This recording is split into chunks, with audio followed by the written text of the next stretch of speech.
एक अंधेरी और सर्द रात थी जब म्यूजियम के दरवाजे पर अचानक जोर का धमाका हुआ।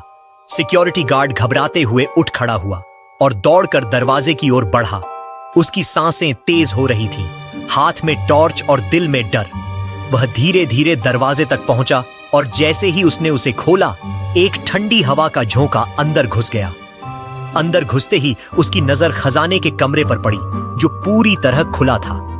दरवाजे के ताले टूट चुके थे और कमरे के अंदर लगे महंगे सामान अब अपनी जगह पर नहीं थे। गार्ड ने तुरंत अलार्म बजाया। पूरा म्यूजियम गूंज उठा। शहर की पुलिस की गाड़ियां तेजी से म्यूजियम की ओर भागने लगी और थोड़ी ही देर में म्यूजियम के चारों ओर लाल नीली बत्तियां चमकने लगीं। पुलिस अधिकारी दौड़ते हुए म्यूजियम में दाखिल हुए। हर तरफ हलचल मच चुकी थी और पुलिस अधिकारी सवाल पूछते जा रहे थे। म्यूजियम के मैनेजर रमेश, जो घर पर आराम कर रहे थे, अचानक फोन की घंटी से जागे। फोन उठाते ही उन्हें म्यूजियम में चोरी की खबर मिली। घबराहट से उनका चेहरा पीला पड़ गया। उन्होंने तुरंत अपनी कार की चाबी उठाई और तेजी से म्यूजियम की ओर निकल पड़े। उनकी गाड़ी की रफ्तार उस रात की ठंडी हवा से भी तेज थी। म्यूजियम पहुंचते ही वह सीधे खजाने के कमरे में घुसे, जहां चारों ओर अफरा तफरी मची हुई थी। पुलिस अधिकारी वहां खड़े थे और गार्ड डर के मारे कांप रहा था। रमेश ने कमरे के चारों ओर नजर दौड़ाई। खजाने की तिजोरी खाली थी। लाखों कीमती आभूषण और प्राचीन वस्तुएं गायब हो चुकी थीं। उन्हें यह देखकर झटका लगा। उनकी आंखें बड़ी बड़ी हो गईं, जैसे उन्हें अपनी आंखों पर यकीन न हो रहा हो।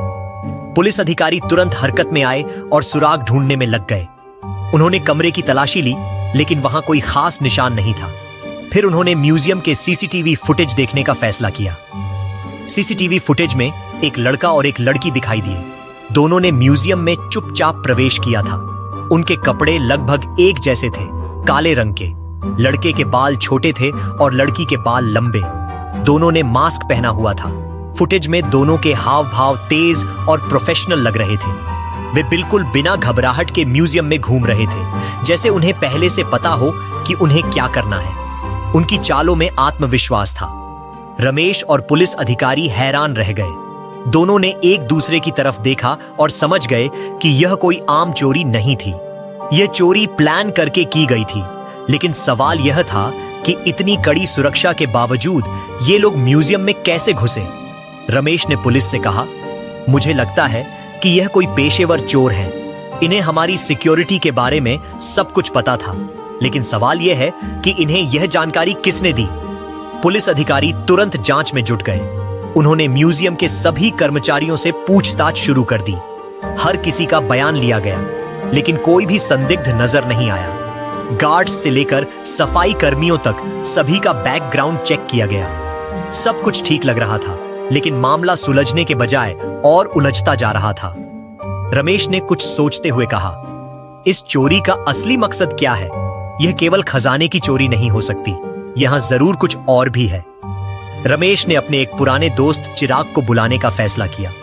चिराग एक प्रसिद्ध जासूस था, जो अपनी तेज बुद्धि और असाधारण जांच करने की शैली के लिए जाना जाता था।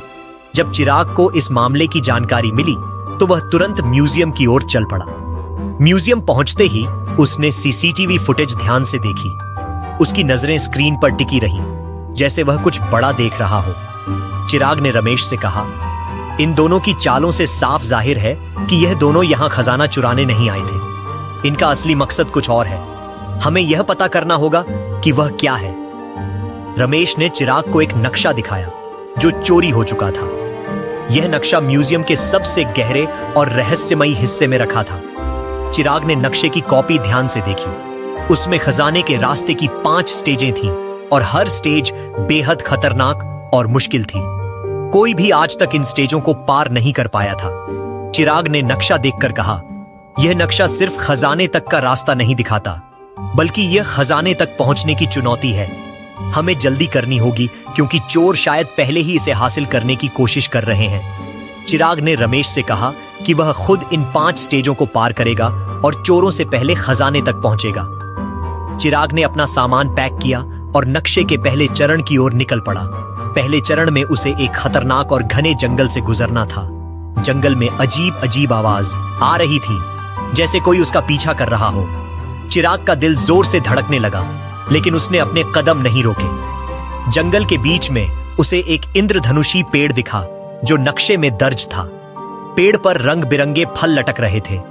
चिराग ने पेड़ पर चढ़कर उसे ध्यान से देखा। तभी उसे जमीन पर पैरों के निशान दिखाई दिए। यह वही निशान थे जिन्हें उसने सीसीटीवी फुटेज में देखा था।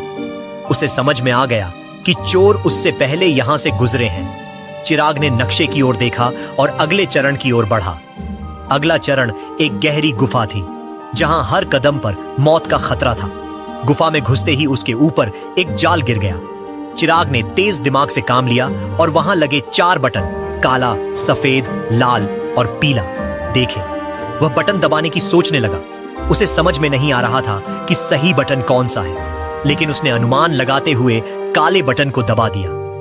बटन दबाते ही जाल खुल गया और वह सुरक्षित गुफा से बाहर आ गया। गुफा से बाहर निकलते ही उसके सामने एक विशाल नदी थी। नदी के किनारे बड़े बड़े पत्थर पड़े थे, जिन पर फलों की आकृतियां बनी हुई थी। चिराग को सही पत्थर चुनना था ताकि वह नदी पार कर सके।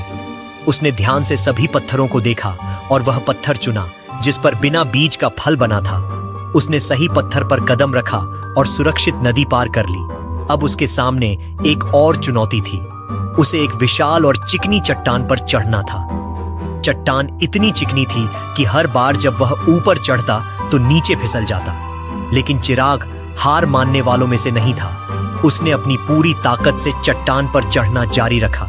धीरे धीरे वह चट्टान के शीर्ष पर पहुंच गया। चट्टान के ऊपर पहुंचते ही उसके सामने एक बड़ा दरवाजा था। दरवाजे के ऊपर कुछ रहस्यमयी संकेत बने हुए थे, जो दरवाजा खोलने का कोड थे। चिराग ने उन संकेतों को ध्यान से देखा और सही कोड का अनुमान लगाया। उसने कोड डाला और दरवाजा खुल गया। दरवाजे के पीछे खजाना था, सोने और हीरों से भरा हुआ। लेकिन जैसे ही चिराग खजाने के पास पहुंचा, पीछे से एक आवाज आई। वह चोर था जिसने चिराग को बेहोश कर दिया और खजाने की ओर बढ़ा। लेकिन जब चोर ने खजाना खोला तो उसकी आंखें फटी रह गईं। खजाना नकली था। तभी चिराग होश में आ गया और हंसते हुए बोला, तुम्हें लगा तुम असली खजाना ले जाओगे? ये नकली है। असली खजाना अब भी म्यूजियम में सुरक्षित है। पुलिस समय पर पहुंची और चोर को गिरफ्तार कर लिया। चिराग ने न सिर्फ खजाने को सुरक्षित किया, बल्कि नक्शे की मदद से म्यूजियम का असली खजाना भी